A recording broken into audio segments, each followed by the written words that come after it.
I'm snagged on probably a log over here.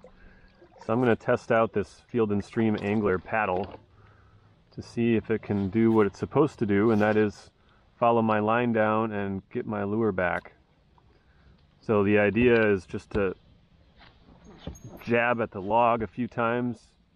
Hey, it worked. And you can see there's a hook cut out of the paddle. So you can slide that down your line and then right onto the lure and then jab it a few times and it should pop the lure out. And it worked great.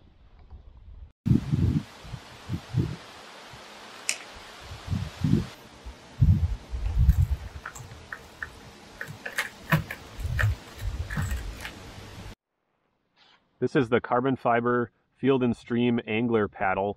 It's $100, very lightweight. All fishing paddles have this notch cut out of the blade, so if you get snagged, you can run your line into that notch and you can use your paddle to try to work your lure loose from the snag. I would say probably 2/3 of the time that I use this paddle for that purpose, I do get my lure back, so it works really well. And it saved me a bunch of money in lost lures, so that's great. It does have a 16-inch printed ruler on it, although that's not very big, so we put on a 40-inch vinyl ruler. And we now have 3 of these paddles because I think they're so nice and such a great value for $100. I bought 2 more. Other companies like Bending Branches do offer carbon fiber angling paddles, but they're often over $200. So for $100, I'm quite pleased with this one. The one disadvantage to a fishing paddle is that this hook, while it may be great for getting snags out, it also catches vegetation when you're paddling through a bunch of plants.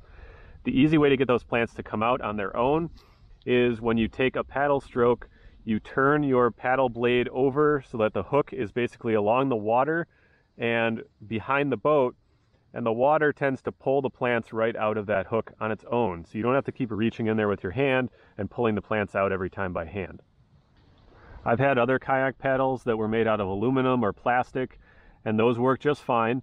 They're cheaper, but I do like the carbon fiber ones for long trips when you're paddling for hours and hours.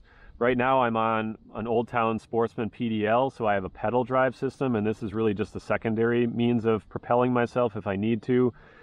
But if you're in a paddle kayak where you're using this for hours and hours, it's really nice to have carbon fiber because it's just a lot less strain on your arms. So would I buy this again? Absolutely. Even for a pedal drive kayak, I'm really happy with this paddle, and I still take it with me every time I go out.